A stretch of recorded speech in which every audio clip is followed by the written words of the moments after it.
Welcome to Lesson 7 with the Alberta Curriculum Tutor. Today we are going to be learning how to multiply and divide integers. So let's get started. Okay, so we're going to start by multiplying a positive by a positive, which you probably have already done. That when you do multiplication, that's what you right now currently do, a positive times positive. But I'm going to explain it so that you have a good foundation of how it works so that we can add negatives in. So I'm going to use an example. Let's say I have positive 2 times positive 5. What does this equal? Well, I'm going to show this to you using counters. So really one way that we can think about this is that it is 2 groups of 5. Positive 5 to be exact. So let's do that. 2 groups of positive 5.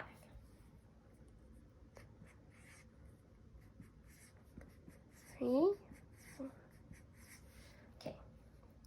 So here we have one group of positive 5. And then I'm going to draw another 5 positive counters to get another group.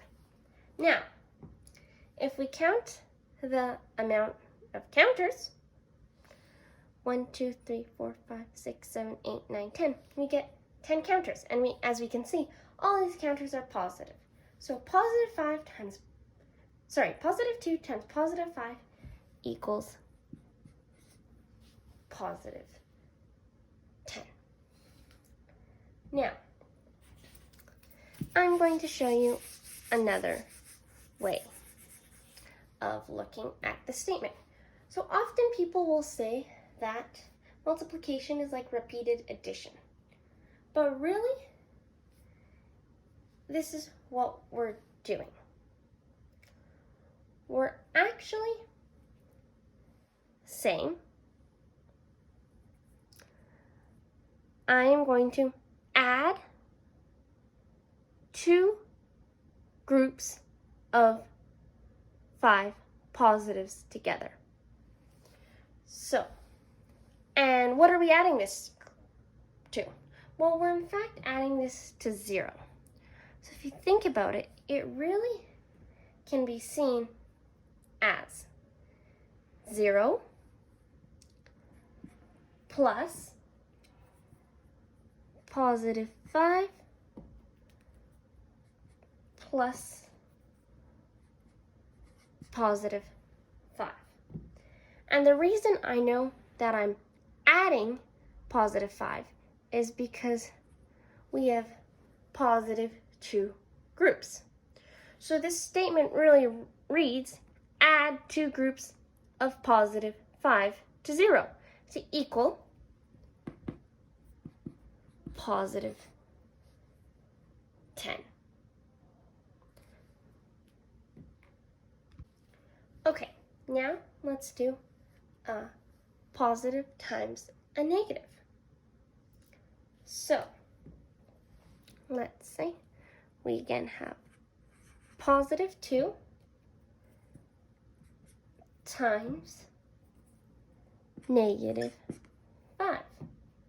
What does this equal? Well, again, we could do this with counters. So we're going to have 2 groups of negative 5 counters. So here we have 5 negative counters. So that is one group. And another 5 negative counters. 2 groups. Now if we count the counters, we will find that we have negative 10 counters. So what does this mean? This means that a positive times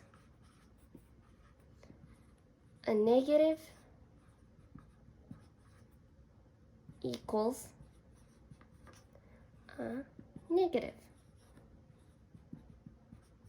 Okay? So, what would we do if, we're going to continue with that. Let's look in this in the repeated addition way that we did with the one before. So, let's read this statement out. Here we're basically saying add two groups of -5 to 0, of course.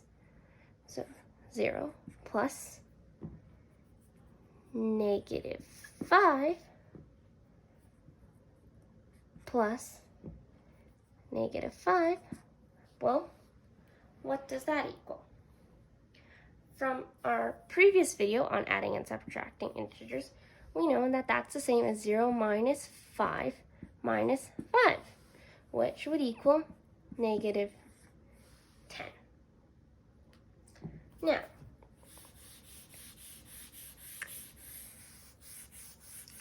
what if this was flipped? What if we first had a negative? So we had -2 times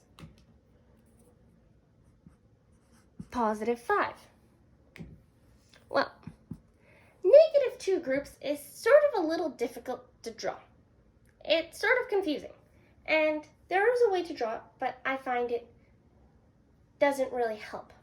So, we're going to use the repeated subtraction method to prove that no matter which way we do this, the numbers are going to stay the same. So a negative times a positive is the same as a positive times a negative. We're not changing anything really. The order in multiplication does not matter, and that is crucial. And I'll just quickly do this with some positive numbers. So if I had, for example, +3 times +2, that's the same as +2 times +3. We know that these both equal +6. So the same thing is true with negatives, but however, I'll just show it to you. So, how will this statement read? It's not quite repeated addition. It's slightly different because our first sign is a negative. So it's actually subtract two groups, or how another word, take away two groups of +5. And of course, we're taking away two groups of +5 from 0.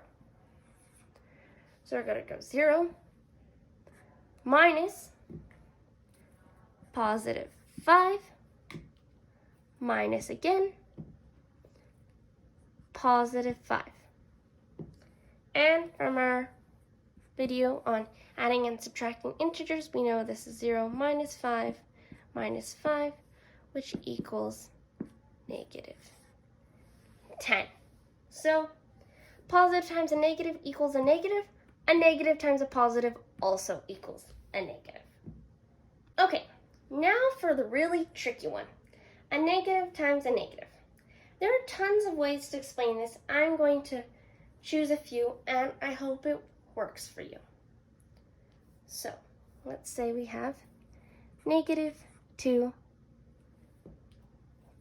times -5.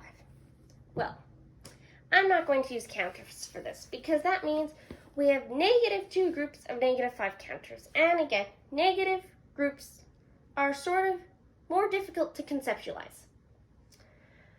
So, we're going to use the repeated subtraction method in this case. Because how is the statement going to read? It's going to be subtract or take away two groups of -5 this time. So, and of course we're taking this away from 0. So 0 minus, because we're taking away negative 5 twice. So 0 minus negative 5 minus negative 5. And from our previous video, we know this is the same as 0 plus 5 plus 5, and this equals 10, positive 10. So, a negative times a negative equals a positive. And right now that might seem a bit absurd, and it might be a bit hard to get, like, it doesn't really make sense. So some ways to remember it is that you can think about flipping back and forth on a number line. So when you do a positive times a positive, you stay on the positive side of the number line. When you times by a negative, you flip to the negative side. But then if you times by another negative, you flip back to the positive side. Okay, so now I'm going to use language and sentence structure, basically, to explain how you can remember what happens when you multiply integers with positives and negatives. So, let's look at this first sentence. I will do math. Let's think about this as two positives. You will and you do. So, you will do math. You have two positives, and that means you are going to do the math. It's going to happen. That is a positive. Now, second question. I will not do math. So I will, positive, but not do, oh, that's a negative. So if you think about this in terms of math, it's like timesing a positive by a negative, and I will not do math means it's not going to happen, so it's a negative. Now, the last question. I won't not do math. I won't is a negative. Not do is another negative. So in math terms, we're saying a negative times a negative. What do we know about that? That equals a positive. That makes sense because when you say I won't not do math, that is the same as saying I will do math. So that, if that helps you to understand it better, that's a great little tool to relate the English language to math. Okay, well, we've now learned multiplication of integers, so what about division? The best way for me to explain this is that division is reverse multiplication, as we know, and therefore just reverse the division statement to make it a multiplication to figure out if you're going to get a negative as your answer or a positive. So, what about a positive divided by a positive? Well, basically we're saying that something times a positive equals a positive. Well,